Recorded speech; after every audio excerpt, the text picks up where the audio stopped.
জান্নাতের ভিতরে আপনাকে আমাকে আমার আপনার জান্নাতের এরিয়ার ভিতরে সবচেয়ে সুন্দর আর সুন্দরী বানায় দিবেন। চিৎকার দিয়া বলেন সুবহানাল্লাহ। মানে আমার বিবির জান্নাতের যে এরিয়া, ওই বিবির এরিয়ার মধ্যে সেই থাকবে সবচেয়ে সুন্দরী। আমার যে জান্নাতের এরিয়া, ওই এরিয়ার মধ্যে আমি থাকবো সবচেয়ে সুন্দর। এরকম যার যার পার্সোনাল জান্নাতের যে এরিয়া, ওই এরিয়ার মধ্যে সেই থাকবে সবচেয়ে সুন্দর আর সুন্দরী। এইরকম চারটা পরিবর্তন আল্লাহ জান্নাতে ঢুকানোর আগেই আমাদেরকে দিবেন। এর মধ্যে একটা পরিবর্তন হলো যৌবনের পরিবর্তন। আল্লাহ পাক রব্বুল আলামিন আমাদেরকে 30 বছরের যৌবন যুবক পুরুষ বানাবেন। ফেরেশতারা ঘোষণা দিবেন, ইন্নালাকুম আন তাশিব্বু ফালা তাহরামু আবাদা। ও জান্নাতীরা, তোমরা যারা যৌবন নিয়ে ঢুকছো, আর জীবনে তোমরা কখনো বুড়া হইবা না। আল্লাহর যেমন কোনো শেষ নাই, তোমাদের এই যৌবনের কোনো শেষ হবে না। 4 নাম্বার, জান্নাতীরা টেনশন করতে থাকবে, এই নিয়ামত কি সারা জীবন পাবো কিনা। ঘোষকের মাধ্যমে ঘোষণা দেওয়া হবে, ওয়া ইন্নালাকুম আন তানামু ফালা তাবাসু আবাদা। ও জান্নাতীরা, জান্নাতের মধ্যে যেই জান্নাতীরা আসছো, আদি অনন্তকাল জান্নাতের সব ধরনের নাজ নিয়ামত পাইবা। আর জীবনে কখনো জান্নাতের এই নিয়ামত কমানো হবে না, বরং দিন যত বাড়বে তত নিয়ামত বাড়তে থাকবে। তাহলে আপনারা আমাকে বলেন, আল্লাহ এমন সুখের জায়গা জান্নাত আমাদের জন্য বানাইছেন, এত শান্তির জায়গা জান্নাত আমাদের জন্য বানাইছেন। ওই জান্নাত যদি আমরা ফিরি ফিরি পায়া যাই, তাহলে জান্নাতের দাম আমাদের কাছে থাকবে না, ঠিক না ভাই? ঠিক।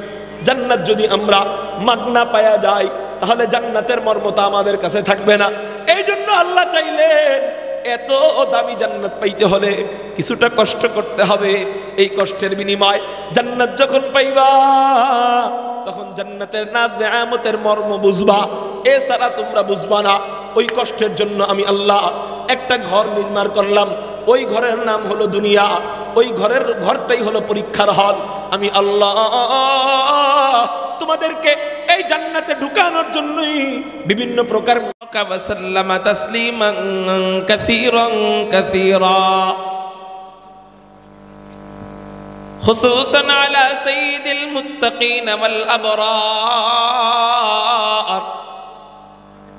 সাহিবিন নবী ফিল গারি ওয়াল মাজার, আফজালিস সাহাবাতি বিত্তাহকীক, খলিফাতিন নবী বিলা ফাসলিন ইমামিনা আবী বকরিনিস সিদ্দীক, ওয়া আলান নাতিকি বিস সাওয়াব ওয়াল আদিলি বিল কিতাব ইমামিনা বিল হক উমর ইবনুল খাত্তাব, ওয়া আলা সাহিবিল হায়া ওয়া নাশিরিল কুরআন الشهيد المظلوم حين تلاوة الفرقان إمامنا عثمان بن عفان، وعلى صاحب السيف والقضاء وناشر العلم والهدى أسد الله الغالب إمامنا علي بن أبي طالب رضي الله تعالى عنهم أجمعين. أما بعد فأعوذ بالله من الشيطان الرجيم. بسم الله الرحمن الرحيم. ولنبلونكم بشيء من الخوف والجوع ونقص من الأموال والأنفس والثمرات وبشر الصابرين الذين إذا أصابتهم مصيبة قالوا إنا لله وإنا إليه راجعون. أولئك عليهم صلوات من ربهم ورحمة وأولئك هم المهتدون. قال سيدنا رسول الله صلى الله عليه وسلم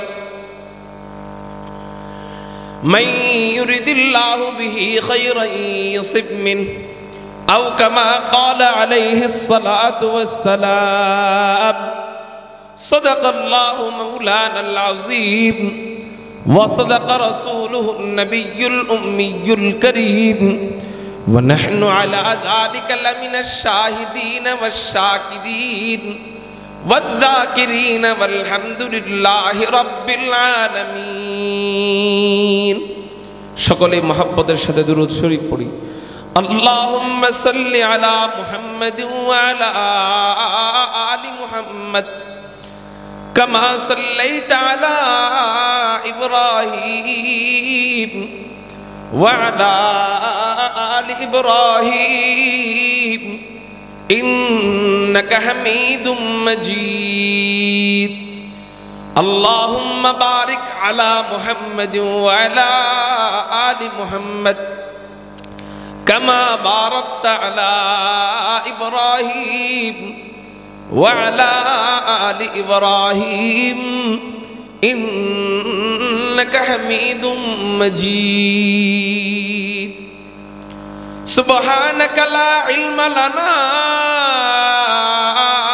إلا ما علمتنا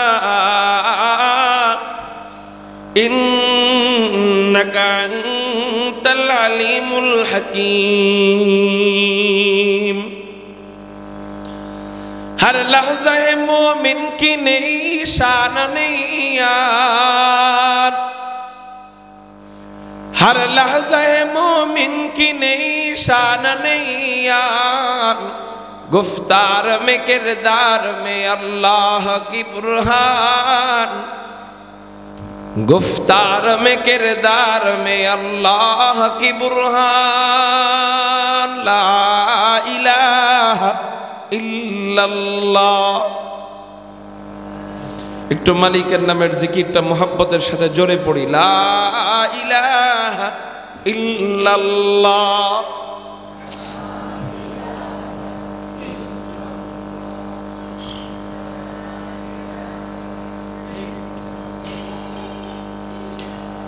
লা ইলাহা ইল্লাল্লাহ মুহাম্মাদুর রাসূলুল্লাহ সাল্লাল্লাহু আলাইহি ওয়াসাল্লাম। আলহামদুলিল্লাহ, ঐতিহ্যবাহী জামিয়া ইসলামিয়া দারুল উলুম দেউলগ্রাম মাদ্রাসার ৮২তম বার্ষিক মাহফিলে রব্বে কায়নাত রব্বে করিম আমাদেরকে আসবার এবং বসবার তৌফিক দান করেছেন। সেই জন্য সবাই অন্তরের অন্তঃস্থল থেকে শুকরিয়া আদায় করি, চিৎকার দিয়ে বলি আলহামদুলিল্লাহ। আওয়াজটা মন মতো হয় নাই। আপনারা তো দুর্বল না? দুর্বল? দুপুরে ভাত খাইছেন? হ্যাঁ, আমি দুপুরে ভাত খাইনি, অন্য কিছু খাইছি। আপনারা রাত্রে ঘুমাইছেন? হ্যাঁ, আমি রাত্রেও ঘুমাই নেই, দিনেও ঘুমাই নেই। আমার বয়ান করার মতো অবস্থাই নেই, কিন্তু আমাদের ওজর এটা মানুষ মনে করে বক্তাদের ওজর ওজরই না। বক্তাদের কয়েকটা জিনিস বিশ্বাসযোগ্য না, বাকি সব আমল করতে রাজি আছে। ১ নাম্বার, হুজুররা জামে পড়ছে এটা বিশ্বাস করে না বক্তারা। ২ নাম্বার, বক্তাদের গাড়ি নষ্ট এটা বিশ্বাস করে না। ৩ নাম্বার, বক্তারা অসুস্থ থাকে এটা বিশ্বাস করে না, মনে করে যে আল্লাহর পক্ষ থেকে এরা সুস্থতা সর্বদার জন্য চায়া নিয়ে আসছে। এটা আমাদের দোষে, আপনাদের দোষ দিয়ে লাভ নাই, এটা আমাদের দোষে। আমরা চলচাতুরি করতে করতে এখন মানুষ আমাদেরকে বিশ্বাস করে না।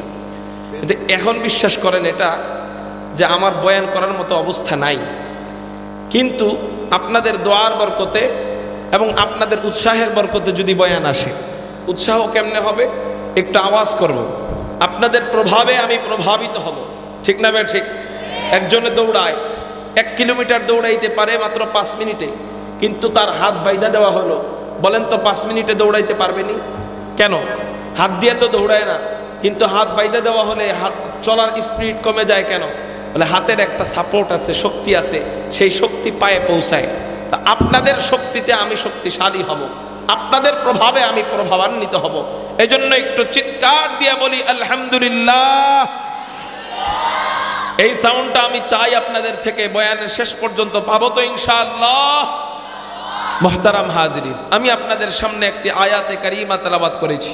আল্লাহ পাক রব্বুল আলামিন বলেন, আউযু বিল্লাহি মিনাশ শাইতানির রাজীম, বিসমিল্লাহির রহমানির রহিম, ওয়ালানাবলুওয়ান্নাকুম বিশাইইন মিনাল খাউফি ওয়াল জু'i ওয়া নাকসিম মিনাল আমওয়াল ওয়াল আনফুসি ওয়াত থামারাত ওয়া বাশশিরিস সাবিরিন। আল্লাহ পাক রব্বুল আলামিন বলেন, অবশ্যই অবশ্যই আমি তোমাদেরকে পরীক্ষা করব, আমি তোমাদেরকে ভয় দিয়ে পরীক্ষা করব। আমি আল্লাহ তোমাদেরকে ক্ষুধা দিয়ে পরীক্ষা করব। আমি আল্লাহ তোমাদের মালকে ধ্বংস করার মাধ্যমে পরীক্ষা করব। আমি আল্লাহ তোমাদেরকে তোমাদের জানের বিনিময়ে পরীক্ষা করব। তোমাদের জান ধ্বংস করার মাধ্যমে, জানের মধ্যে বিভিন্ন প্রকার রোগ বালাই দিয়ে, অথবা তোমাদেরকে আমি আল্লাহ দ্বীনের জন্য শহীদি মরণ দিয়ে পরীক্ষা করব। আমি আল্লাহ তোমাদেরকে পরীক্ষা করব, ক্ষেতের ফসলাদি কমতি দিয়ে পরীক্ষা করব। এই 5টা বিষয়ের পরীক্ষা আল্লাহ এই আয়াতের মধ্যে বর্ণনা করতেছেন। আপনারা আমাকে বলেন, আমরা সর্বপ্রথম ছিলাম কোথায়? চিৎকার দিয়ে বলেন, কোথায় ছিলাম? জান্নাতের মধ্যে ছিলাম। জান্নাত চির শান্তির জায়গা, জান্নাত চির সুস্থতার জায়গা। জান্নাতীরা যখন জান্নাতে যাবে, জান্নাতীরা এত নাজ নেয়ামত পাইয়া একটু টেনশনে পড়ে যাবে। এত এত নাজ নেয়ামত সারা জীবনের জন্য কি আমার কাছে থাকবে কিনা, আদি অনন্তকাল থাকবে কিনা? যদি এই নাজ নেয়ামত আল্লাহ ছিনাইয়া নিয়ে যায়, তাহলে তো জান্নাত পাওয়ার চেয়ে না পাওয়াই ভালো ছিল। এরকম জান্নাতীরা টেনশন করবে, জান্নাতীরা আরো টেনশন করবে। জান্নাতের মধ্যে আল্লাহ যে যৌবন শক্তি দিয়েছেন, এই যৌবন কি আমাদের থেকে চলে যায় কিনা, আবার কি আমরা বুড়া হয়ে যায় কিনা? জান্নাতীরা আরো টেনশন করবে যে আমাদেরকে আল্লাহ যে সুস্থ করেছেন, আবার অসুস্থ হয়ে যায় কিনা। জান্নাতীরা 4টা বিষয়ের টেনশন করবে, 4 জিনিস নিয়ে চিন্তা করবে যে 1 নাম্বার, আমি কি চিরকাল সুস্থ থাকবো কিনা? 2 নাম্বার, আমি কি চিরকাল জীবিত জান্নাতের মধ্যে থাকবো কিনা? 3 নাম্বার, আমি কি চিরকাল যৌবন ধরে রাখতে পারবো কিনা? 4 নাম্বার, আমি কি জান্নাতের সব নাজ নেয়ামত এইভাবেই চিরকাল পাবো কিনা? এরকম টেনশন যখন করবে, মুসলিম শরীফের হাদিস, নবীজি বলেন, তখন কোন এক ঘোষকের মাধ্যমে ঘোষণা করা হবে, ইউনাদিল মুনাদি ইন্না লাকুম আন তাসিহু ফালা তাসকামু আবাদা ওয়া ইন্না লাকুম আন তাহিয়াউ ফালা তামুতু আবাদা ওয়া ইন্না লাকুম আন তাসিহু ফালা তাসকামু আবাদা ওয়া ইন্না লাকুম আন তাহিয়াউ ফালা তামুতু আবাদা ওয়া ইন্না লাকুম আন তাশিব্বু ফালা তাহরামু আবাদা ওয়া ইন্না লাকুম আন তানামু ফালা তাওয়াসু আবাদা। কারো জবান যেন বন্ধ থাকে না। চিৎকার দিয়ে বলি আল্লাহু আকবার। এরকম বান্দা যখন টেনশনে পড়ে যাবে, তখন কোনো এক ঘোষকের মাধ্যমে ঘোষণা করানো হবে, ইন্না লাকুম আন তাসিহু ফালা তাসকামু আবাদা। ও জান্নাতীরা, তোমরা যারা জান্নাতের মধ্যে আসছো, জান্নাতীরা চিরকাল জান্নাতের মধ্যে থাকবা সুস্থতার সাথে, আর জীবনে কখনো অসুস্থ হইবা না। খাসি একসাথে কয়টা খাইবা খাও, আর জীবনে কখনো হার্ট ব্লক হবে না। গরুর গোস্ত একসাথে কয় কেজি খাইবা খাও, আর জীবনে শরীরে চর্বি ধরবে না। মিষ্টি কয় কেজি খাইবা খাও, আর জীবনে কখনো ডায়াবেটিস হবে না। খাইতে থাকো খাইতে থাকো, কোনো অসুস্থ হবে না। ইন্না লাকুম আন তাসিহু ফালা তাসকামু আবাদা। 2 নাম্বার, ওয়া ইন্না লাকুম আন তাহিয়াউ ফালা তামুতু আবাদা। ও জান্নাতীরা, তোমরা যারা জান্নাতের মধ্যে আসছো, জান্নাতীরা, আর জীবনে তোমরা কখনো মরবা না, তোমাদের কখনো মরণ হবে না। জান্নাতীরা একটা বিষয় নিয়ে কানবে, জাহান্নামীরা একই বিষয় নিয়ে কানবে, কিন্তু 2 জনের বিষয় হলো বিপরীত। একজনে কানবে, জান্নাতীরা আল্লাহর কাছে দোয়া করবে, আল্লাহ জান্নাতের ভিতরে কখনো মরণ দিও না। এই মরণের দোয়া আবার জাহান্নামীরা করবে, আল্লাহ তাড়াতাড়ি মরণ দিয়া দাও। জান্নাতীরাও কানবে, মরণ যেন না দেওয়া হয় এই জন্য, মানে আল্লাহর কাছে ফরিয়াদ করবে। আর জাহান্নামী জাহান্নামীরা কানবে যেন মরণ দেওয়া হয়। এই জন্য দোনো গ্রুপ যখন কানবে, আল্লাহ দোনো গ্রুপের ফরিয়াদকে বন্ধ করবার জন্য আল্লাহ পাক রব্বুল আলামিন মরণটাকে দুম্বার আকৃতি বানাইয়া জান্নাত এবং জাহান্নামের মাঝখানে আইনা, দুম্বার আকৃতি তার নাম মরণ, এই মরণকে জান্নাত এবং জাহান্নামের মাঝখানে আইনা জবাই দিবেন। জবাই দিয়া জান্নাতীদেরকে বলবেন, এই আর মরণ নিয়ে কোনো টেনশন করার দরকার নাই, মরণের মরণ হয়ে গেছে। জাহান্নামীদেরকে বলবে, এই জাহান্নামীরা, মরণ আমার কাছে চায় আর লাভ নাই, আমি মরণকে মেরে ফেলেছি, আর জীবনে কখনো মরণ কারো কাছে আসবে না। এই জিনিস দেখা এক গ্রুপ কানবে, এক গ্রুপ হাসবে। বলেন তো কানবে কারা? জাহান্নামীরা। হাসবে কারা? জান্নাতীরা। তো ওই সময় ঘোষকের মাধ্যমে ঘোষণা করা হবে, ইন্নালাকুম আন তাহইয়াউ ফালা তামুতু আবাদা। 2 নম্বর ঘোষণা। 3 নম্বর ঘোষণা করা হবে, ওয়া ইন্নালাকুম আন তাশিব্বু ফালা তাহরামু আবাদা। ও জান্নাতীরা, জান্নাতের মধ্যে যেই যৌবনের মতো নিয়ামত আল্লাহ তোমাদেরকে দিয়েছে, এই নিয়ামত কখনো শেষ হবে না, আর জীবনে কখনো বুড়া হইবা না। জান্নাতের এই নিয়ামত আল্লাহ জান্নাতীদেরকে জান্নাতের বাহির থেকেই দিবেন। সব নিয়ামত জান্নাতের বাহির থেকে পাওয়া যাবে না, কিছু কিছু নিয়ামত জান্নাতের বাহির থেকেই পাওয়া যাবে। এর মধ্যে একটা হলো যৌবনের নিয়ামত, জান্নাতের বাহির থেকে পাওয়া যাবে। এটা কিভাবে? বলে জান্নাতীরা যখন জান্নাতের কাছে যাবে, জান্নাতীরা জান্নাতের কাছে যাওয়ার পর আল্লাহ একটা নদীর মধ্যে গোসল করাবেন। ওই নদীর নাম হলো নাহরুল হায়াত, জীবন নদী। চিৎকার দিয়া বলেন, কি নদী? জীবন নদী। এই নদীতে গোসল করানোর পর জান্নাতে ঢুকানোর আগেই আমাদের মধ্যে 4টা পরিবর্তন দেখা দিবে। জান্নাতে ঢুকানোর আগেই আমাদের এই 4 পরিবর্তন হবে। 1 নম্বর পরিবর্তন হলো, এই নদীতে গোসল করানোর পর আমাদের অবাঞ্ছিত সমস্ত পশম গুনাহ আল্লাহ ফেলে দিবে। অবাঞ্ছিত যেই পশম আছে, যেই লোমগুলো অবাঞ্ছিত দেখতে খারাপ দেখা যায়, এগুলো আল্লাহ ফেলে দিবেন। হযরত দাড়িও কি আল্লাহ ফেলে দেবেন কিনা? প্রশ্ন জাগতে পারে আপনাদের, হযরত দাড়িও কি আল্লাহ ফেলে দেবেন কিনা? আমি যদি আপনাদেরকে বলি না, এটা মিথ্যা হবে। হা হা হা, আল্লাহ পাক রব্বুল আলামিন জান্নাতি বান্দাদের দাড়িকেও ফলাইয়া দিবেন। হযরত এটা মানতে পারলাম না, আপনি না মানলে আমি কি করব? আমি হাদিসের রেফারেন্স দিয়ে দিই, আপনারা কিতাব খুলে দেখে নেবেন। তিরমিজি শরীফের 2545 নম্বর হাদিসের মধ্যে দেখবেন, জান্নাতীরা যখন জান্নাতে ঢুকবে, ঢুকার আগে আল্লাহ জান্নাতীদের দাড়ি ফালাইয়া, চোখের মধ্যে সুরমা লাগাইয়া, গায়ের মধ্যে মিশক আম্বরের সেন্ট মাইখা আল্লাহ জান্নাতীদেরকে জান্নাতে ঢুকাবেন। মুহাদ্দিসিনে কেরাম এই হাদিসের ব্যাখ্যায় লেখেন যে দাড়ি ফালাবেন কেন? উত্তর হলো, আল্লাহ বলবেন, এই দাড়ি তোরা তোদের স্টাইলের জন্য রাখস নাই, তোদের নিজেদের খুশির জন্য দাড়ি রাখস নাই। নিজেদের খুশির জন্য রাখলে সুন্নত তরিকা মোতাবেক রাখতাম না, নিজেদের খুশির জন্য রাখলে দাড়িরে কাটিং কইরা কইরা মন মতো কাইটা কাইটা রাখতাম। বলে রাসূলের সুন্নত মোতাবেক রাখি বইলেই তো এক মুষ্টি হইছে। তো তোরা এই দাড়িকে নিজেদের মন মতো রাখস নাই এবং নিজেদের স্টাইলের জন্য রাখস নাই। এই দাড়ি রাখছস আমাকে এবং আমার রাসূলকে খুশি করার জন্য। তোরা দুনিয়াতে আমাকে এবং আমার রাসূলকে খুশি করছস, এবার আমি কি তোরে জান্নাতে খুশি করব না? যা যা যা, আমি আল্লাহ দাড়ি কাইটা জান্নাতের ভিতরে তোরে খুশি কইরা দিলাম। সুবহানাল্লাহ বলবেন না? এই দাড়ি কি হবে? বলে এই দাড়িটা তোর আর আমার রাসূলের ভালোবাসার স্মৃতি হিসাবে আমার কাছে রেখে দিব। সুবহানাল্লাহ বলেন। তোর আর আমার রাসূলের স্মৃতি হিসাবে আমার কাছে যত্ন করে রেখে দিব।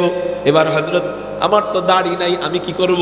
বলে দাড়ি না থাকলে আপনার তো জান্নাতের ইউনিফর্মই নাই।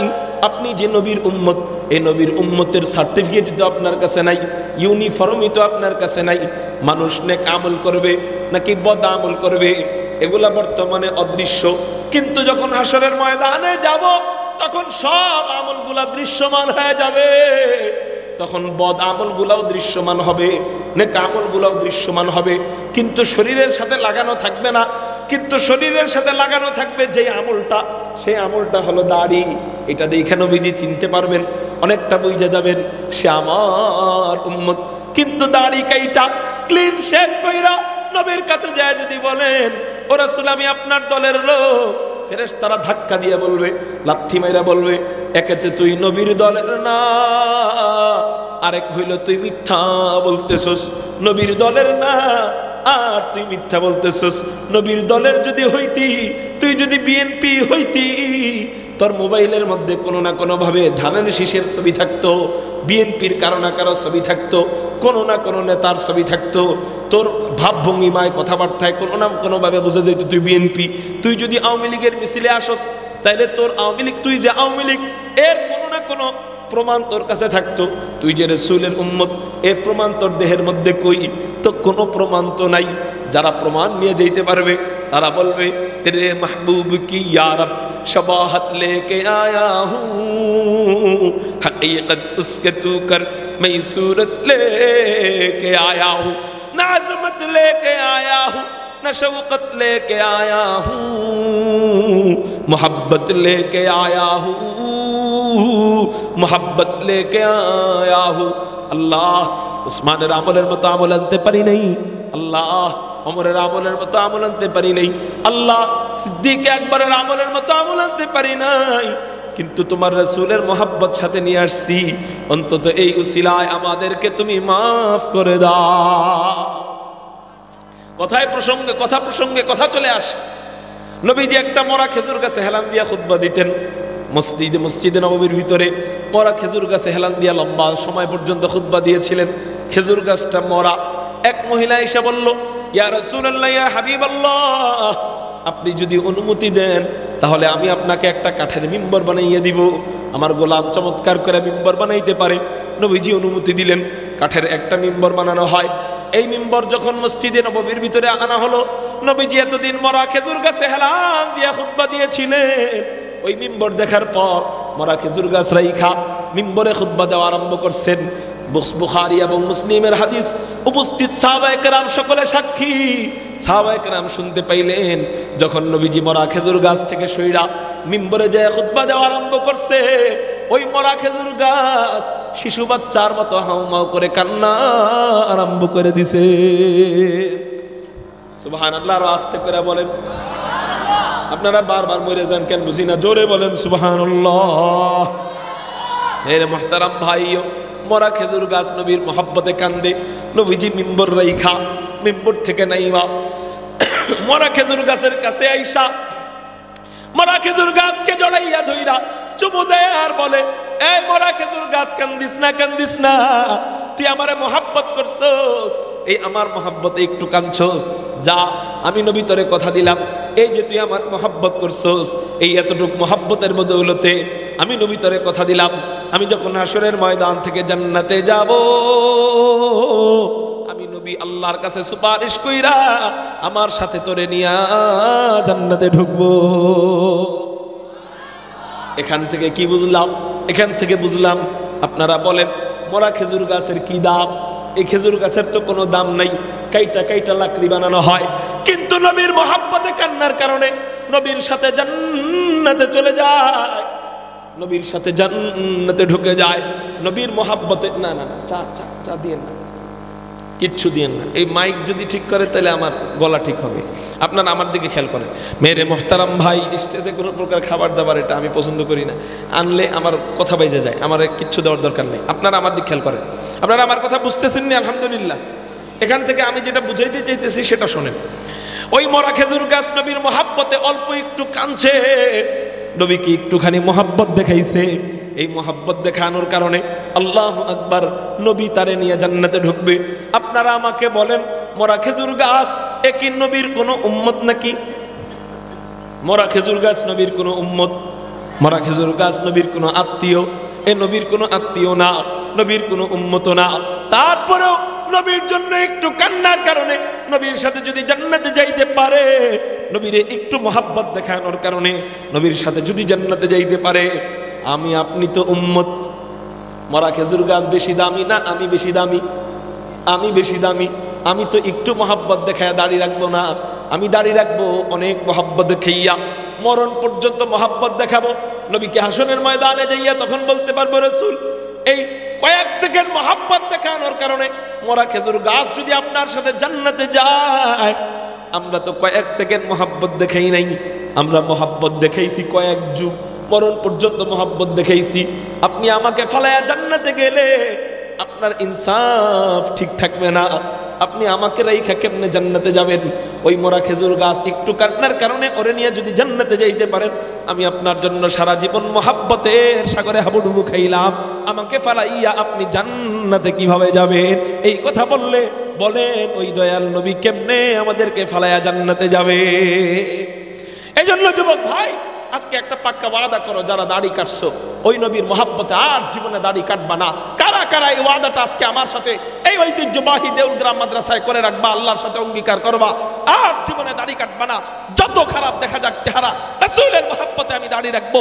আল্লাহু আকবার বলে দুই হাত আল্লাহকে দেখে। ওয়াদাটা কার সাথে দিলেন? জোরে বলেন, কার সাথে? আল্লাহর সাথে দিলেন। দাড়ি কাটলে আল্লাহর সাথে আপনার বোঝাপড়া হবে, ঠিক আছে তো ইনশাআল্লাহ? তাহলে দাড়ি কাটবো না তো ইনশাআল্লাহ? হইতে পারে এই এতটুক জিনিস আমার জীবন পরিবর্তন করে দিবে। কিভাবে? বলে দাড়ি বেশি দিন রাখলে সে বেশি দিন বেনামাজি হয়ে থাকতে পারে না। দেখেন আপনি দাড়িওয়ালা কয়জন বেনামাজি আছে দেখাইতে পারবেন না, কম, লাখে 5-6 জন। তো দাড়ি রাখলে আল্লাহ কেমনে কেমনে জানি বেনামাজি থেকে নামাজি বানায় দেয়।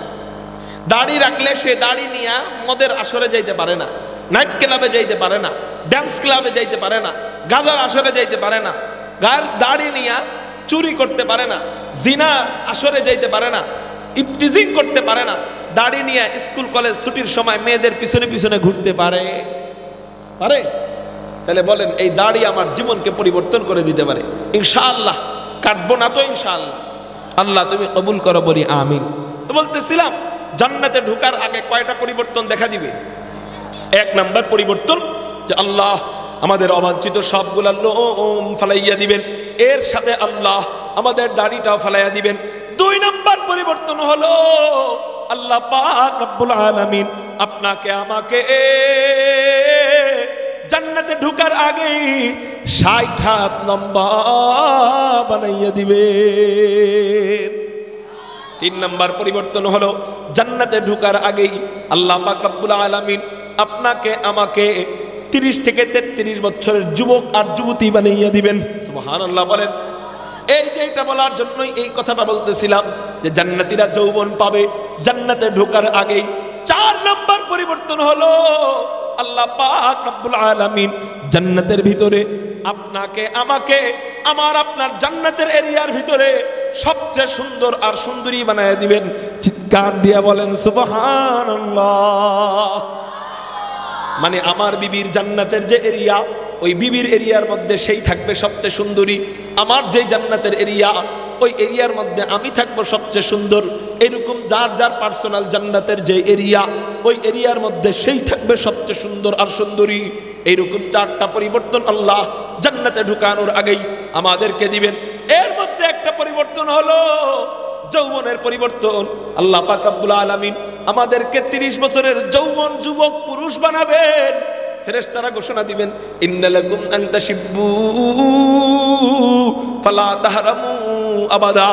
ও জান্নাতীরা, তোমরা যারা যৌবন নিয়ে ঢুকছো আর জীবনে তোমরা কখনো বুড়া হইবা না।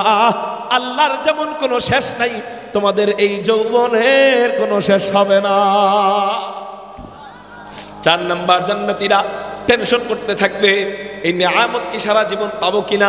ঘোষকের মাধ্যমে ঘোষণা দেওয়া হবে ওয়া ইন্নালাকুম আন তানামু ফালা তাবাসু আবাদা।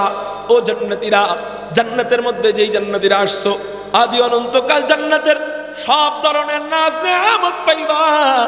আর জীবনে কখনো জান্নাতের এই নিয়ামত কমানো হবে না, বরং দিন যত বাড়বে তত নিয়ামত বাড়তে থাকবে। তাহলে আপনারা আমাকে বলেন, আল্লাহ এমন সুখের জায়গা জান্নাত আমাদের জন্য বানাইছেন, এত শান্তির জায়গা জান্নাত আমাদের জন্য বানাইছেন। ওই জান্নাত যদি আমরা ফিরি ফিরি পায়া যাই, তাহলে জান্নাতের দাম আমাদের কাছে থাকবে না, ঠিক না ভাই? ঠিক। জান্নাত যদি আমরা মাগনা পায়া যাই তাহলে জান্নাতের মর্মতা আমাদের কাছে থাকবে না। এই জন্য আল্লাহ চাইলেন এত দামি জান্নাত পাইতে হলে কিছুটা কষ্ট করতে হবে। এই কষ্টের বিনিময় জান্নাত যখন পাইবা তখন জান্নাতের নাজ নেয়ামতের মর্ম বুঝবা, এছাড়া তোমরা বুঝবা না। ওই কষ্টের জন্য আমি আল্লাহ একটা ঘর নির্মাণ করলাম, ওই ঘরের নাম হলো দুনিয়া। ওই ঘরটাই হলো পরীক্ষার হল। আমি আল্লাহ তোমাদেরকে এই জান্নাতে ঢুকানোর জন্যই বিভিন্ন প্রকার পরীক্ষা করব। ওই ঘরের মধ্যে আমি আল্লাহ তোমাদেরকে পাঠাইয়া দিলাম। এবার আপনারা আমাকে বলেন, এখানে পরীক্ষার হল, দুঃখে যত থাকবো, মুসিবতে ধৈর্য ধারণ যত করব, তত জান্নাতের রাস্তা সুগম হবে, জান্নাতের রাস্তা সহজ হবে। আর এখানে পরীক্ষার হলে যত আনন্দ ফুর্তি করব, যত পরীক্ষা না দিয়ে খেল তামাশা করব, তত জান্নাতের রাস্তা কঠিন হবে, জাহান্নামের রাস্তা সহজ হবে। এই জন্য বলেন, আমাদের জীবনে মুসিবত আল্লাহ কেন দিবেন? জান্নাত দেওয়ার জন্য না, না দেওয়ার জন্য। নবীজি হাদিসের মধ্যে বলেন, মাইয়ুরিদিল্লাহু বিহি খাইরান ইউসিব মিন, আল্লাহ যার কল্যাণ চান তাকে মুসিবত দেন। তো আল্লাহ কয় প্রকার মুসিবত দিতে পারেন?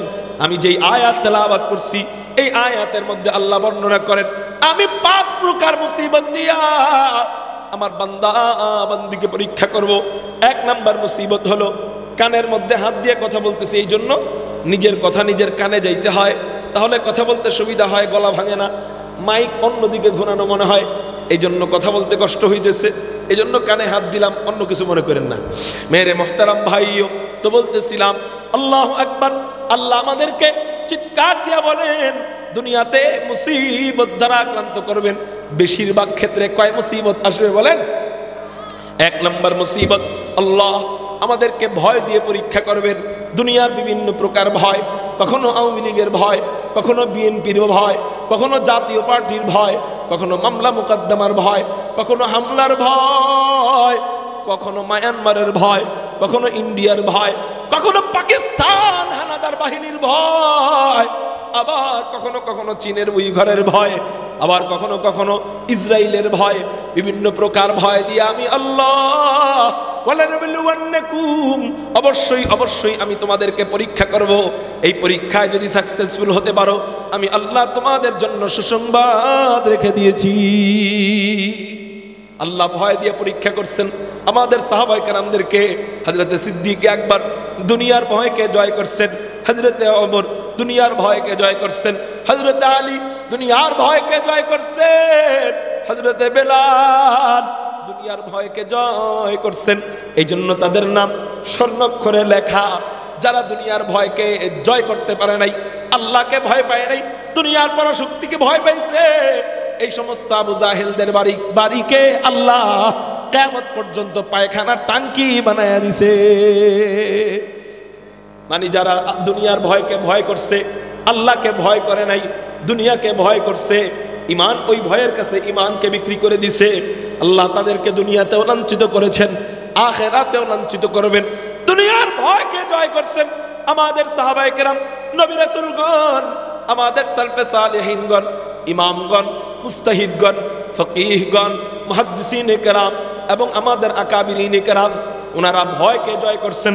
আমাদের আকাবিরদের মধ্যে থেকে অন্যতম আকাবির, অন্যতম বুজুর্গ, ব্রিটিশ বিরোধী আন্দোলনের প্রধান সিপাহ সালার, নাম হযরত শেখুল হিন্দ মাহমুদুল হাসান দেওবন্দি রহমাতুল্লাহি আলাইহি। ওনার জীবনে কেমন চাপ এসেছে, ভয় এসেছে, মাগার ঈমানকে বিক্রি করে নাই। হযরত শেখুল হিন্দ মাহমুদুল হাসান দেওবন্দি ইংরেজদের বিরুদ্ধে ফতোয়া দিলেন, যে ব্রিটিশদের বিরুদ্ধে, ইংরেজদের বিরুদ্ধে ফতোয়া দিলেন, এই মুহূর্তে ভারতবর্ষের জন্য ইংরেজদের সাথে সম্পূর্ণ প্রকার লেনদেন করা হারাম, ব্যবসা বাণিজ্য করা হারাম।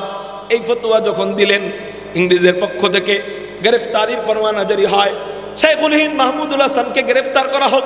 আরে শেখুল হিন্দ মাহমুদুল হাসান দেওবন্দিকে আমরা তো কেবল চিনি, ভারতের ওই মহাত্মা গান্ধীকে আমরা তো চিনি, ইন্দিরা গান্ধীকে আমরা তো চিনি, বাংলাদেশের বঙ্গবন্ধুকে আমরা তো চিনি, জিয়াউর রহমান সাহেবকে। কিন্তু আশ্চর্যের ব্যাপার, এর আগে যে স্বাধীনতার যুদ্ধ হয়েছে, ভারতবর্ষ, বাংলাদেশ, ভারত, পাকিস্তান তখন এক ছিল। ওই যুদ্ধের সময় সর্বপ্রথম যারা যুদ্ধের ডাক দিয়েছিল ওনাদেরকে আমরা চিনি না। এই ব্রিটিশদের বিরুদ্ধে সর্বপ্রথম জিহাদের ফতোয়া দিয়েছিল শাহ আব্দুল আজিজ মুহাদ্দিস দেহলভী রহমতুল্লাহ আলাই, ওনাকে আমরা চিনি না। এই যুদ্ধের শামেলের যুদ্ধের 1857 সালে ব্রিটিশ বিরোধী যুদ্ধের প্রধান সিপাহ সালার ছিলেন, প্রধান আমিরুল মুমিনিন ছিলেন, প্রধান জাস্টিস কারা ছিলেন এগুলো আমরা জানি না। ওই যুদ্ধ ব্রিটিশদের বিরুদ্ধে সর্বপ্রথম যুদ্ধ শামেলের যুদ্ধ, ওই যুদ্ধের আমিরুল মুমিনিন ছিলেন হযরত হাজী আমদাদুল্লাহ মুহাজির মক্কি রহমাতুল্লাহ আলাইহি। ওই যুদ্ধের সিপাহ সালার ছিলেন হযরত কাসিমুল খৈরাত ওয়াল উলুম কাসেম নানুতুবি। উনি কে? দারুল উলুম দেওবন্দ মাদ্রাসার প্রথম মুহতামিম। কাসেম সানি था और जिल्ले वलीउल्लाह था, वो खुदा के सरजमी में हुज्जते इस्लाम था, वो खुदा के सरजमी में हुज्जते इस्लाम था। কাসেম নানুতুবি হুজ্জাতুল ইসলাম কাসিমুল খৈরাত ওয়াল উলুম কাসেম নানুতুবি ছিলেন ওই যুদ্ধের প্রধান সিপাহ সালার। ওই যুদ্ধের বিচারক ছিলেন হযরত রশিদ আহমদ গঙ্গুহি রহমতুল্লাহ আলাইহি। এক বিপ্লবী যুদ্ধ হয় শামেলের যুদ্ধ। এইটার লম্বা ইতিহাস, আমি আজকে ওইটা বলবো না। আমি যেটা বলতে চাইতেছি সেটা হলো পরবর্তীতে আবার যখন একটি আন্দোলন হয়, ওই আন্দোলনের রূপকার, ওই আন্দোলনের শুরুটা করেন কে? ওনার নাম হলো শেখুল হাদিস শেখুল হিন্দ মাহমুদুল হাসান দেওবন্দি রহমতুল্লাহ আলাইহি। উনি কে? উনি দারুল উলুম দেওবন্দ মাদ্রাসার প্রথম ছাত্র। এই দারুল উলুম দেওবন্দ মাদ্রাসার প্রথম ছাত্র। যুদ্ধের ইংরেজদের বিরুদ্ধে আন্দোলনের ফতোয়া দিলেন, বেচা কেনা হারাম এই ফতোয়া যখন দিলেন, ইংরেজরা বলল কোন মৌলবী আমাদের বিরুদ্ধে ফতোয়া দেয় ওই মৌলবীকে গ্রেফতার করা হোক। হযরত শেখুল হিন্দকে গ্রেফতার করে নিয়ে যাওয়া হয়। নিয়ে যাওয়ার সময় ছোট্ট বাচ্চা, ওনার শাগরেদ, ওনার ছাত্র, ওনার বয়স 12 থেকে 14 বছর। ওনার নাম औलाद रसूल কুতবে আলম হযরত সৈয়দ হুসাইন আহমদ মাদানী রহমতুল্লাহ আলাইহি। উনি তখন ছোট্ট উস্তাদকে বলতেছে, উস্তাদ আপনাকে ওরা জেলখানায় নিয়ে যাবে, আমি বাড়িতে বসে বসে আঙ্গুল চুষবো। হযরত এটা তো হতে পারে না, আমিও আপনার সাথে জেলখানায় যাব।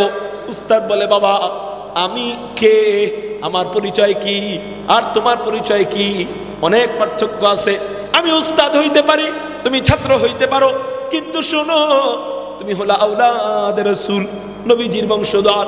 আমাকে ওরা নিয়ে পিটাবে, আমাকে রক্তাক্ত করবে, এতে আমার কোনো দুঃখ থাকবে না। কিন্তু তোমার গায়ের মধ্যে যদি ওরা কোনো ফুলের টোকা দেয়, আমি মাহমুদুল হাসান দেওবন্দি এটা সহ্য করতে পারবো না। কিন্তু ছাত্র কান্না আরম্ভ করছে, উস্তাদ আপনার সাথে আমি যাব, না গেলে আপনাকে ওরা কি না কি করে, আমি সামনে থাকলে আপনার সান্ত্বনা লাগবে। এমন মহাব্বতের নজির কোনো সন্তানও তো বাবার জন্য দেখাইতে পারে না। হযরত হুসাইন আহমদ মাদানী কান্না আরম্ভ করে। পুলিশরা যখন গ্রেফতার করে নিয়ে যায়, হযরত হুসাইন আহমদ মাদানী পুলিশদেরকে বলে, আমাকে একটু সাথে নিয়ে চলেন। পুলিশরা বলে, না না না, তোমার বিরুদ্ধে তো গ্রেফতারির পরোয়ানা জারি হয় নাই, তোমাকে আমরা নিতে পারবো না। উস্তাদকে জাহাজের মধ্যে নিয়ে জাহাজ রওনা দিয়া দেয়। সাগরের তীরে হযরত হুসাইন আহমদ মাদানী গলা কাটা মুরগির মতো ছটফট ছটফট ছটফট করে আর আল্লাহকে বলে, আল্লাহ তুমি আমাকে তরিকা শিখাইয়া দাও, তুমি আমারে বুদ্ধি শিখাইয়া দাও। উস্তাদের জাহাজ আমি কেমনে ধরবো? আল্লাহ সেকেন্ডের মধ্যে বুদ্ধি শিখাইয়া দিলেন। উস্তাদের জাহাজ ধরার জন্য হযরত হুসাইন আহমদ মাদানী উত্তাল তরঙ্গমালার মধ্যে ঝাঁপ দিয়া দেয়। সুবহানাল্লাহ। কালকে বাড়িতে যায় গোসল টোসল করে পরে পানির মধ্যে দিয়ে দেয় ঝাঁপ। সাগরের ঢেউ কেমন ঢেউ আপনারা ভালো করে জানেন, 1 তলা 2 তলার সমান এক একটা ঢেউ। এই ঢেউর মধ্যে যখন ঝাঁপ দেয়, উস্তাদ বলতেছে, ভাই আপনাদের সাথে আমি অন্যায় করছি, আমার বাচ্চাটা তো কোনো অন্যায় করে নাই, এই বাচ্চাকে একটু উঠায় নেন না। হযরত হুসাইন আহমদ মাদানীকে উঠায় নেওয়া হয়। ওই যে ছোট বাচ্চা ঝাঁপ দিলেন কিভাবে, ওনার কি একটু ভয় করলো না? কয়, না না না, আল্লাহওয়ালা যারা হয় এরা দুনিয়ার কোনো ভয়কে ভয় পায় না। জেলখানায় যাই থেকে এই বাচ্চার কোনো ভয় করলো না। কয়, এটা আপনার আমার জন্য ভয়, কিন্তু ওনার কাছে এটা আনন্দ। উস্তাদের সাথে আমি জেলখানায় যাব, ইমানি অগ্নি পরীক্ষা দিব, আল্লাহ যে ভয় নিয়ে পরীক্ষা করবেন, এই ভয়ের পরীক্ষায় সাকসেসফুল হব। এই ভয় ওনারা এই ভয়ের পরীক্ষায় সাকসেসফুল হয়েছেন, দুনিয়ার কোনো ভয়কে ভয় পান নাই। এরপর দুইজন উস্তাদ এবং শাগির্দ জেলখানার মধ্যে যায়, মালটায় ওনাদেরকে বন্দী করা হয়। মালটা এমন একটা জায়গা আপনারা জানেন, চতুর্দিকে পানি, মাঝখানে একটা দ্বীপ। এই মালটায় ওনাদেরকে তখন বন্দী করা হয়। আমরা তো বলি হুজুররা আমাগো দেশের লেগে কি করছে, সব তো আমাগো নেতারা করছে। হুজুররা খালি কালেকশন করে আর খায়, পরের বাড়িতে খায় আর দাওয়াত খায় আর ঘুরে। হুজুররা আমাদের দেশের জন্য কি করছে? হুজুররা কি করছে সম্মানী? এক নাম্বার, হুজুররা প্রতি বছর 14 লক্ষ চোর মুক্ত ছাত্র বাংলাদেশে তৈরি করতেছে। কয় লক্ষ? 14 লক্ষ। ফারেক পুরা বাংলাদেশ থেকে 14 লক্ষ ছাত্র আলেম হয়ে বের হচ্ছে। তার মানে 14 লক্ষ চোর মুক্ত মানুষ বের হইল, 14 লক্ষ ডাকাত মুক্ত মানুষ বের হইল, 14 লক্ষ ছিনতাই মুক্ত মানুষ বের হইল। সাকসেসফুল কারা? যারা নাকি সত্যিকারের মানুষ বানায় তারাই তো সাকসেসফুল। তোমরা গঠন করছো সত্যিকারের মানুষ বানানোর জন্য। কি গঠন করছো? বলে প্রশাসন গঠন করছো। এবার চোরকে তোমরা জেলের মধ্যে ঢুকায় সাইজ করে মানুষ বানাও, অথচ চোর পুলিশের সহবতে থাকার কারণে এই চোর হয়ে যায় ডাকাত। ডাকাত আবার পুলিশের কাছে যায়, পুলিশের সহবতে থাকার কারণে পুলিশের বরকতে, রুহানি ফয়েজে বরকতে ওই ডাকাত আবার পুলিশের বরকতে হয়ে যায় সন্ত্রাস। আবার যদি 4 মাস জেলে যায়, ওই সন্ত্রাস পুলিশের বরকতে হয়ে যায় খুনি। আর একজন খুনির বাচ্চা যদি মাদ্রাসায় পাঠায়, আলহামদুলিল্লাহ, উলামায়ে কেরামদের সংস্পর্শের বরকতে, অবিহি ক্বালা হাদাসানার বরকতে, কোরআন হাদিসের আলোচনার বরকতে আল্লাহ ওই বাচ্চাকে এমন বানাইয়া দেয়, ওই বাচ্চা রাস্তা দিয়া যতই চোর সাইজা হাইটা যা, চেহারা দেখাই বোঝা যায় এই ব্যক্তিটা আল্লাহওয়ালা। আমরা সত্যিকারের মানুষ তৈরি করি, এটাই আমাদের সবচেয়ে বড় অবদান। হুজুররা কি আকাম কুকাম করে না? আমি বলবো করে। হুজুররা ফেরেশতা না, করে। কিন্তু যারা করে এরা হলো ইহুদি খ্রিস্টানের দালাল, হুজুর সাইজা করে। বেশিরভাগ ইহুদি খ্রিস্টানের দালাল ইহুদিদের থেকে টাকা পায়। কিভাবে? শোনেন, মসজিদে জুতা চুরি মুসল্লিরা করে না, চোরে মুসল্লির সুরত ধরে করে। হুজুর সাইজা যারা অপকর্ম করে, বিভিন্ন জায়গায় ঘটনা ঘটায়, মাদ্রাসা মসজিদের ভিতরে অপকর্ম করে, প্রেম প্রীতি করে, অবৈধ ধর্ষণ জিনা করে, এগুলা লাখে 2-1টা হয়। আমি বলবো এই 2-1টার মধ্যেও দেখা যায় বেশিরভাগ এমন এরা হুজুর সাইজা হুজুরদের বদনাম করার জন্য করে। আসলে খোঁজ নিলে দেখা যাবে এরা হুজুর না। আর যদি হুজুর হয়েও থাকে 2-1জন, আমি বলবো সে মানুষ, সে গুনাহ করছে। তার জন্য পুরা আলেম জাতি যদি খারাপ হয়ে যায়, তার জন্য পুরা কওমি জাতি, পুরা দেওবন্দি উলামায়ে কেরাম যদি খারাপ হয়, তাহলে তো প্রতি বছর প্রত্যেকটা স্কুলের মধ্যে আছে প্রেম প্রীতি, বেলাল্লাপনা, বেশ্যাপনা, জিনা, ব্যভিচার, ধর্ষণ। প্রত্যেকটা স্কুলের ভিতরে জিনা হয়। এটা স্কুল কলেজের পোলাপান ভালো করেই জানে। হ্যাঁ, ধর্ষণ হয়ে যায় কখন? যদি একজনে রাজি না থাকে আরেকজনে জোর করে করে, তখন কয় ধর্ষণ। কিন্তু এটা না হলেও ওই যে দুজনের অনুমতিতে একটা হয়, ওইটা সব স্কুলেই কম বেশি চলে। ঠিক না ভাই? ঠিক। এটা তো আমাদের মাদ্রাসা যদি এখন ওই সমস্ত স্কুলগুলোর কারণে সব স্কুল দোষারোপ করেন, এটা কি বোকামি হবে নাকি বুদ্ধিমানের কাজ হবে? 2-1টা স্কুলে যদি ধর্ষণের ঘটনা ঘটে, তাই বইলা যদি সব স্কুল কলেজকে ধর্ষক বইলা আপনি বলেন, এটা কি বোকামি হবে নাকি বুদ্ধিমানের কাজ হবে? বোকামি। ঠিক 2-1জন লেবাসদারি আলেমদের কারণে সমস্ত উলামায়ে দেওবন্দকে গালি দেওয়া এটা সাজে না। উলামায়ে দেওবন্দের কারণেই দেশে শান্তির মানুষ তৈরি হচ্ছে। ঠিক না ভাই? ঠিক। 1-2 নম্বর কথা, উলামায়ে দেওবন্দের কারণেই সর্বপ্রথম ব্রিটিশদের বিরুদ্ধে আন্দোলনের সাহস মানুষ পেয়েছে, উলামায়ে দেওবন্দের কারণে। হযরত শেখুল হিন্দ মাহমুদুল হাসান দেওবন্দি রহমাতুল্লাহি আলাইহি, এখন এই সাউন্ড কই থেকে আসলো? এতক্ষণ স্টেজে কোনো সাউন্ডই ছিল না, ওইদিকে সাউন্ড ছিল। স্টেজে সাউন্ড দিতে হয় কেন জানেন? ওই দেখবেন স্টেজে 2টা মনিটর থাকে, বক্স, এটা বক্তার দিকে ফিরানো থাকে। কেন? আমি ছোট সময় ভাবতাম যে মাইকওয়ালারা কি বলদ নাকি, বক্স দিবে জনগণের দিকে, বক্স বক্তার কানের দিকে দেখে। হ্যাঁ ওয়াজ করে, হ্যাঁ আবার শোনার দরকার কি? আমাকে ভাষা বুঝেননি আপনারা? উনি ওয়াজ করে, ওনার আবার শোনার দরকার কি? কিন্তু যখন বক্তা হইলাম তখন বুঝলাম নিজের কানে নিজের কথা ভালো মতো স্পষ্টভাবে না আসলে তখন গলা ভাঙ্গা যায়, বয়ান করে মজা পায় না। এতক্ষণ বারবার কানে হাত দিছি কেন? এই নিজের কথাটা যেন এদিক দিয়ে বাড়ি খায় কানে যায়। এখন সাউন্ড ঠিক করছে, এতক্ষণ কইছিল। যাই হোক, বলেন আলহামদুলিল্লাহ। বয়ান শেষ হয়েছে, এরপরে মাইক ঠিক করেন। আলহামদুলিল্লাহ, আল্লাহু আকবার। যাই হোক, একটু রহস্য করলাম, এগুলা সিরিয়াস কোনো কথা না। মুহতারাম হাজিরিন, হযরত শাইখুল হিন্দ মাহমুদুল হাসান দেওবন্দিকে ঢুকানো হলো। ওই জায়গার ইংরেজের প্রধান আইসা বলল, এই শাইখুল হিন্দ মাহমুদুল হাসান, তুমি নাকি আমাদের বিরুদ্ধে ফতোয়া দিছো? কয় হ্যাঁ দিছি। কয় আমাদের বিরুদ্ধে ফতোয়া তুমি যদি উড্ডু করে নাও, উঠায় নিয়ে যাও, তাহলে শোনো, আমরা তোমাকে অনেক বড় নেতা বানায় দিব, তোমাকে আমরা অঢেল সম্পত্তির মালিক বানায় দিব, আর জীবনে তোমার বিরোধিতা কেউ করবে না। আর যদি তুমি আমাদের পক্ষে ফতোয়া না দাও, শুনে নাও, জেলের ভিতরে ঢুকায়া এমন এমন শাস্তি আমরা দিব, যেই শাস্তির ব্যাপারে তুমি কখনো কল্পনাও করতে পারো নাই। হযরত শাইখুল হিন্দ মাহমুদুল হাসান দেওবন্দি ওই জায়গায়, আমি আপনি হইলে কি করতাম, কি বলতাম? মনে মনে বলতাম, ফতোয়া দিতাম যে হুজুরের বয়ানে শুনছি জান বাঁচানো ফরজ, ঠিক না? মোটামুটি আগে জান বাঁচাই। কিন্তু হযরত শাইখুল হিন্দ মাহমুদুল হাসান দেওবন্দি বলেন, আলহামদুলিল্লাহ, সুবহানাল্লাহ বলেন না, আলহামদুলিল্লাহ।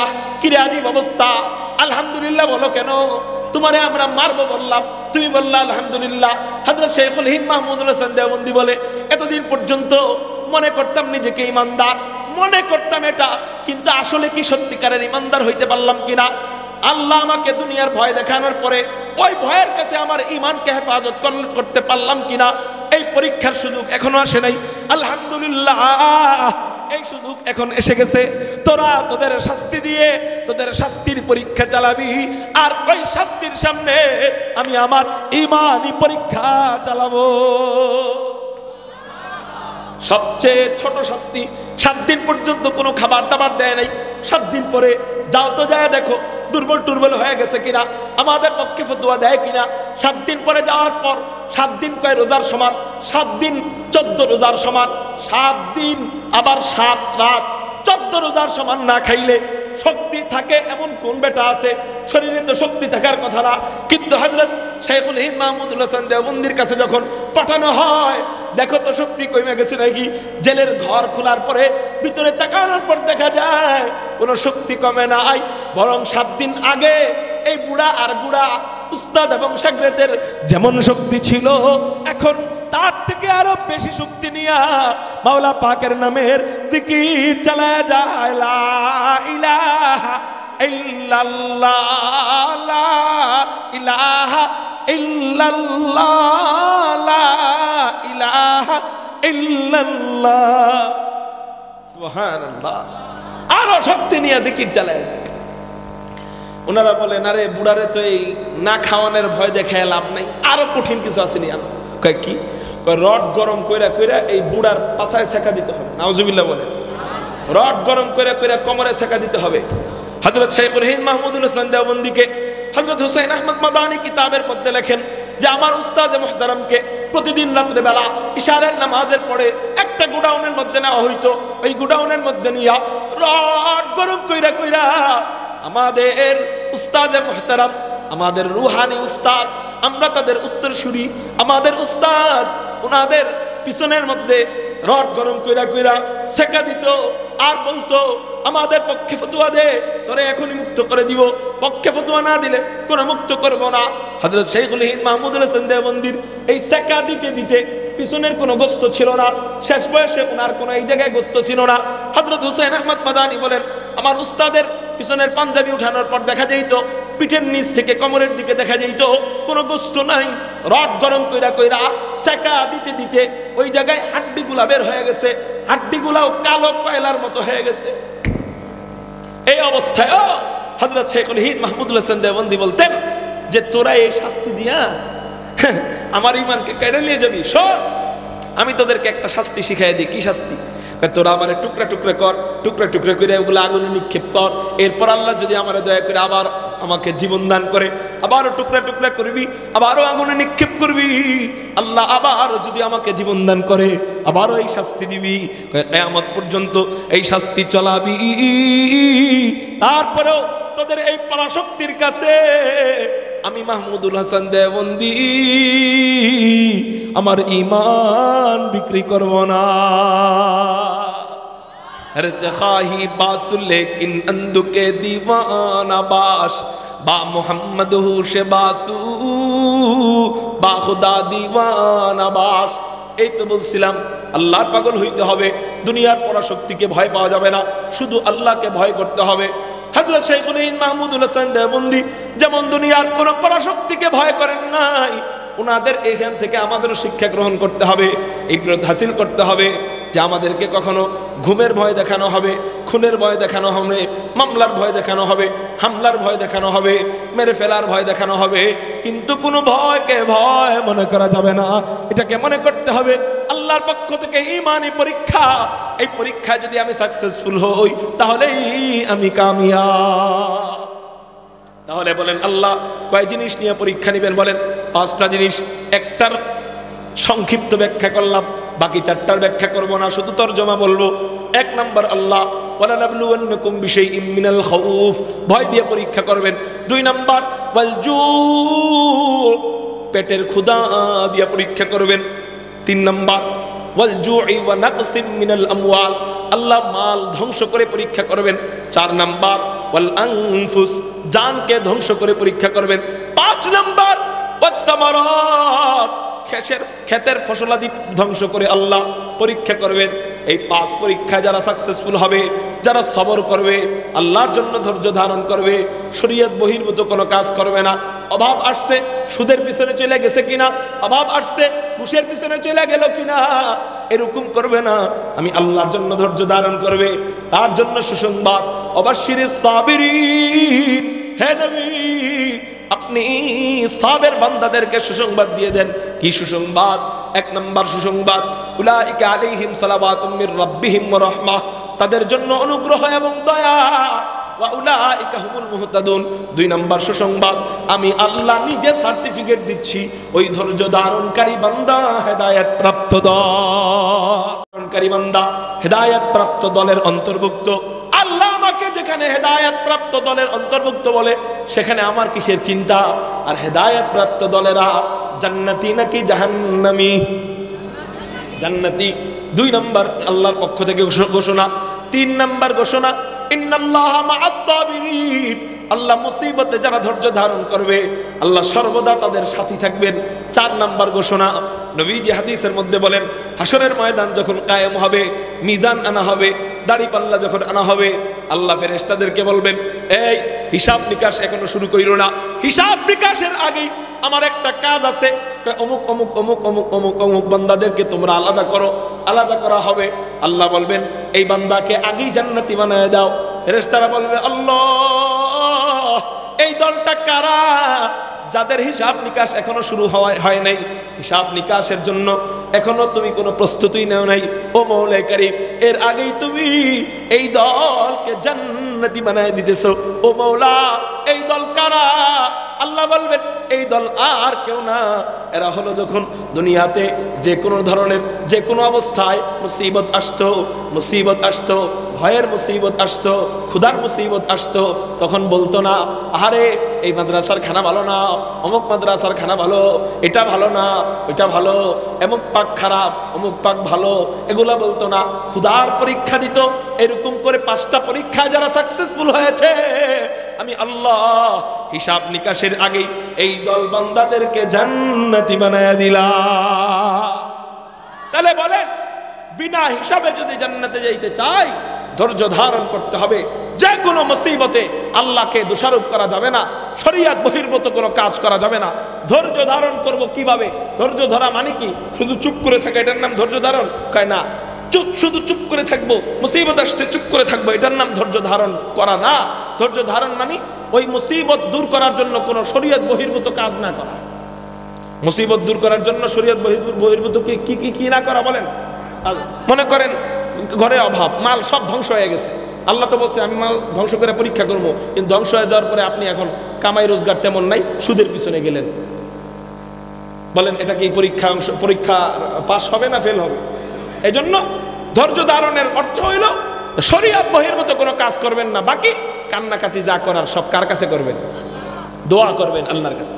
এবার শেষ কথা, হযরত আমি তো দুর্বল ইমানের মানুষ, এত মুসিবত আসলে তো আমি সহ্য করতে পারবো না।